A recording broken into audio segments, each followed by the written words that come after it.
Bonjour à toutes et à tous, bienvenue sur ma chaîne, jeune, moins jeune, homme, femme, chauve, non chauve, donc j'espère que vous allez bien. Me revoilà déjà, donc il fait beau aujourd'hui, il fait très chaud, hein, donc je suis sorti il y a même pas longtemps là que je suis revenu, il fait hyper chaud. Qu'est-ce que je voulais dire? Il y a beaucoup de gens qui se promènent sans masque, hein. Donc, moi je le mets quand même le masque, donc voilà, je respecte les règles. Surtout pour ne pas recevoir des postillons. Donc voilà, c'est ça le plus important. Alors qu'est-ce que je voulais dire? Oui, aujourd'hui je vais parler... Bah attendez, je vais vous présenter mes dessins déjà. J'ai fait un dessin en peinture, là j'ai fait une... je vais dire un écrivain, donc voilà. Pour pas faire de sexisme. Un écrivain, donc voilà. Ça sera à vous de deviner qui c'est. Donc voilà. Là c'est un danseur que j'ai fait, classique, que vous avez dû voir dans ma vidéo. Que j'ai fait sur le travail du style quand j'ai dansé. Donc j'espère que ça vous a plu, moi ça m'a beaucoup plu. Donc voilà. Là j'ai fait une dame avec des gants mi-bras, donc voilà, habillée en noir. Je l'ai appelée la femme en noir. Et là j'ai fait une femme que j'ai vue sur Pinterest. Donc voilà, c'est tout ce qu'il y a de nouveau. Et j'ai fait celui-là de nouveau hier aussi. J'ai fait un dessin à partir de un petit peu de mon imagination. Donc voilà, j'ai un peu mélangé. Donc voilà, c'est un dessin, c'est une personne quiconque. Donc voilà, Kidam. Celui-là, vous l'avez déjà vu. Donc voilà. Alors, je vais me dépêcher pour pas faire une vidéo trop longue. Alors aujourd'hui, je vais parler à partir de mon concept des découvertes et des plagiats, je vais parler de la méthode. Qu'est-ce qu'une méthode? Donc voilà. Alors, c'est la méthode cartésienne, donc voilà, à partir du concept clair et distinct. On va dire que c'est une manière de conduire un raisonnement de manière inductive ou déductive. Normalement, c'est inductif chez les cartésiens. C'est scientifique, donc on part du particulier au général, par exemple. Alors, déductif, c'est Spinoza. C'est du général, ça c'est moi plus. Enfin, c'est moi. Je suis dans la branche là on va dire c'est la synthèse. C'est de l'universel au particulier. Donc c'est ça la déduction spinozienne. Et l'analyse, c'est chez Descartes, c'est la déduction. L'induction, pardon. L'induction, c'est du particulier au général. Donc voilà. Par exemple, je vais donner un exemple tout bête que tous les philosophes prennent comme exemple. C'est Socrate est un homme. Socrate est un homme mortel, donc tous les hommes sont mortels. Donc voilà, par exemple. Donc voilà. Par contre, je ne pourrais pas dire que, par exemple, une rousse une rousse a... Toutes les rousses ont... Par exemple, ont les cheveux courts. Je ne pourrais pas dire ça de manière particulière. Au sens général, donc voilà. Un exemple, quoi. Donc voilà. Ou bien toutes les blondes sont... soi-disant... toutes les blondes sont... futiles. On va dire dans leur manière de penser. Ça serait déjà sexiste, ça serait on va dire une induction fausse au niveau scientifique, parce que la science n'est pas n'est pas équivalente à une vérité donc voilà, c'est à vérifier par exemple. Donc je pourrais pas dire par exemple toutes les blondes ont un raisonnement futile par exemple. Donc voilà. Il faudrait que je passe par exemple du général, ça veut dire au niveau spinozien, il faudrait que je passe de la cause à l'effet. Ça veut dire de manière universelle de parler à toutes les personnes blondes pour pouvoir faire un bilan d'analyse, on va dire inductive, pour savoir si elles sont ceci, cela par exemple. Donc voilà, je m'arrête là parce que sinon je vais partir loin. Bon, c'est ça un peu la méthode. Je vous parle comme ça parce que j'ai pas besoin de... Bon, j'ai fait un texte bien sûr, mais j'ai pas besoin vraiment d'en parler parce que comme je vous ai dit, je suis un peu... On va dire que je suis un passionné un peu au niveau de la philosophie, comme ce que j'avais dit dans ma première vidéo. Alors je vais vous lire la notion méthodologique chez Descartes. On appelle ça philosophie des mathématiques, donc voilà ce que je vous ai dit là. Donc la méthode, tout le monde la connaît, donc j'ai pas besoin de vous le dire ça. Sinon vous ferez vos recherches de vos propres recherches. Je vais vous lire la définition sur le dictionnaire, je l'ai trouvé vraiment pertinente, dans le bon sens du terme. Alors méthode. Alors méthode.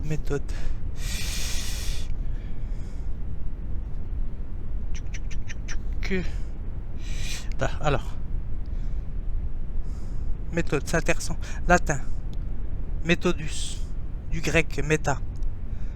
Donc vers. Et aordos, je crois. Quelque chose comme ça. Voix. Alors ce qui m'intéresse, c'est manière de dire, de faire, d'enseigner une chose. Suivant certains principes. Avec un certain ordre. Donc voilà. On revient au carré, donc voilà. Alors je vais ouvrir là.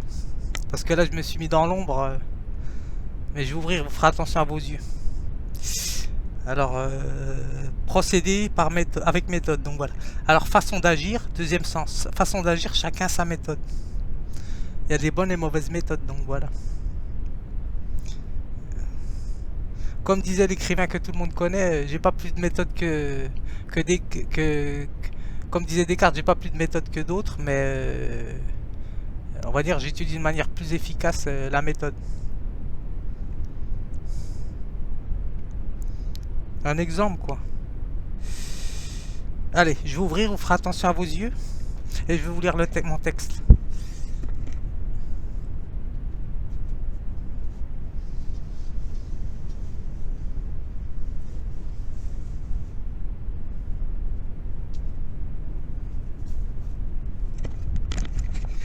Alors, on va lire rapidement ça et puis ça ira pour aujourd'hui. Alors par exemple, je parle de la femme et de l'homme, donc voilà, je vais parler un peu de sentiments. Donc moi le sentiment, je vais vous dire ça vite fait parce que comme je connais un peu ça, donc enfin les définitions, tout ça je connais maintenant à force. Alors le sentiment, on va dire c'est une disposition affective et instinctive, donc est complexe, mélange avec des émotions et des passions. Donc voilà. Ça relève de la personne, on va dire ça relève d'une subjectivité, on va dire ça comme ça, et ça varie d'une personne à l'autre, donc voilà, c'est subjectif, les sentiments, donc voilà. Le cœur, la raison, que la raison ne connaît pas, comme disait Pascal. Alors j'ai pris deux stylos par exemple. Par exemple, si vous... bon, je vais peut-être faire des généralités, mais on va dire que je suis bien obligé de prendre la base mathématique. Donc voilà. La méthode cartésienne, c'est la base mathématique. C'est de là que tout part, toute science. Donc par exemple, j'ai pris deux stylos. Un exemple, je vais faire de la théorie et de la pratique. Alors là, par exemple, j'ai pris deux stylos. Si vous posez sur la table deux stylos, l'homme ne réagira pas de la même façon que la femme. L'homme va prendre le stylo, il va écrire. Moi, je vais écrire. Par exemple, je prends mon cas. La femme, avant de prendre les stylos, elle va regarder. Elle va le prendre dans ses mains, elle va l'observer déjà. Parce qu'elle est en direct avec les sensations. Et elle va regarder si le bouchon est blanc, pas le bouchon blanc, le bouchon noir, est bien approprié à l'extrémité du stylo. Alors l'homme ne va pas voir ça. Donc voilà. Donc là, c'est pas bon. Donc je les ai inversés exprès. Donc je les remets dans l'ordre, par exemple. Hop, le noir.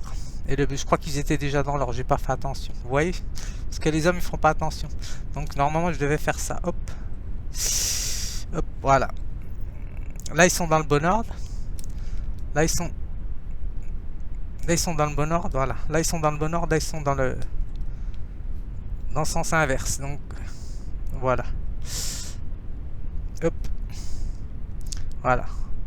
L'homme il va regarder là, il va écrire, il va même pas chercher à comprendre si c'est du bleu, si c'est de l'encre bleue ou si c'est de l'encre noire. Donc voilà, qu'alors la femme elle va regarder tout de suite le bouchon à l'extrémité, je pense. À mon avis, hein, comment elles fonctionnent les femmes, c'est comme ça. Peut-être pas tous, hein, bien sûr, je fais pas de généralité, mais je suis obligé de prendre la méthode cartésienne au niveau de l'induction. Ça veut dire de partir du particulier au général. En matière scientifique, par exemple. Alors, maintenant, je vais vous lire mon texte. Alors, que que j'écrirai en dessous de mon commentaire, bien sûr, de la rubrique commentaires. Alors, c'est un texte, on va dire, poétique, hein, bien sûr, que j'ai été inspiré là. Il n'y a même pas 10 minutes que je l'ai écrit. J'ai pris un petit peu plus de temps parce que c'est un peu plus rigoureux là.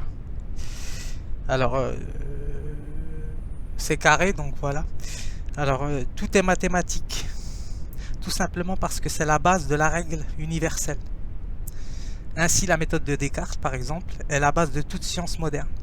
Dire verbalement, et après j'ai fait un jeu de mots verbal, séparément, que tout n'est pas mathématique, c'est dire et affirmer que 2 et 2 ne font pas 4.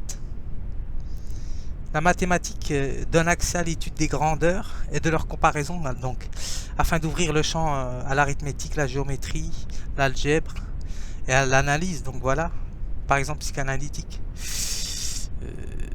Donc ça veut dire le contraire de la synthèse, l'analyse. Bien qu'il faut utiliser les deux. Alors c'est la raison pour laquelle Spinoza dans l'éthique nous avertit. Là je l'ai l'éthique, mais bon je vais pas le lire. Hein. Alors dans l'éthique nous avertit qu'il traitera de l'homme de manière à la manière géométrique des lignes, des courbes, des surfaces. Là j'ai repris, là j'ai recopié. Et des solides et liquides. Donc voilà. Donc voilà, c'est pour ça que je dis que tout est mathématique, géométrique, algébrique. Donc d'où l'ouverture aux particules, donc voilà, chimiques et à la science. Donc voilà, c'est Spinoza qui a mis ça en marche, on va dire ça comme ça. Les nouvelles découvertes mais qui sont maintenant en action. Alors, ainsi que des passions chez l'homme, donc voilà, qui traite Spinoza. Donc, a priori, là j'ai écrit c'est sur la femme. A priori, la femme règle, j'ai mis avec un grand F, hein, femme, et homme avec un grand H. La femme règle son comportement par le sentiment, et l'homme règle son comportement en majeure partie par la raison. Donc voilà. En majeure partie, l'imagination a tendance à prendre la place de la réflexion chez la femme, de par les situations de conservation. Mère-enfant, par exemple.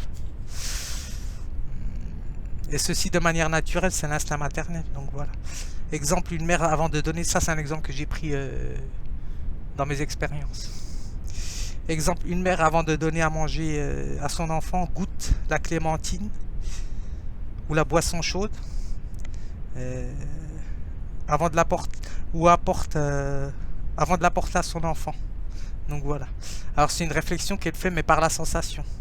Par exemple, elle va tenir la tasse, elle va la tenir dans ses mains par exemple pour voir si elle n'est pas chaude pour l'enfant par exemple, avant de la donner à l'enfant. Alors chez l'homme c'est autre chose. Donc voilà. Chez l'homme par exemple, lui aura tendance à dire à son enfant de faire attention de ne pas se brûler avec la tasse. Donc ou de la renverser parce qu'il a car il est dans une pensée qui juge l'homme par exemple les conséquences possibles. C'est une manière abstraite conceptuelle. L'homme est concept, il vise dans les concepts plus, car il est dans un schéma spatial et donc du geste, du mouvement qui est la source de ce qui va advenir dans la conséquence qui en résultera par exemple. Oui, l'homme et la femme ne raisonnent pas de la même manière. Mais bon, je ne fais pas des généralités. Mais bon, il y a des choses qui s'imposent par la nature de manière probante. Hein, donc voilà. On appelle ça du déterminisme d'ailleurs. Du Spinoza. Alors, l'homme, dit-on, propose et la femme dispose. Parce qu'en général, elle a tendance, la femme, a une facilité d'exprimer ce qu'elle désire ou pas. Contrairement à l'homme. Donc voilà. Alors une femme c'est... J'ai mis une femme c'est difficile à satisfaire.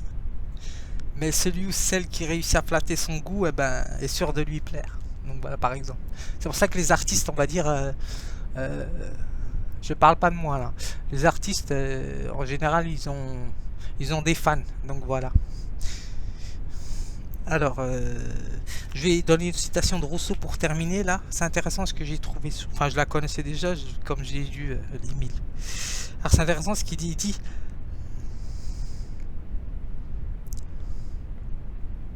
Alors, l'homme, l'un pour parler a besoin de connaissances. L'homme, par exemple, ce qu'il dit à Rousseau.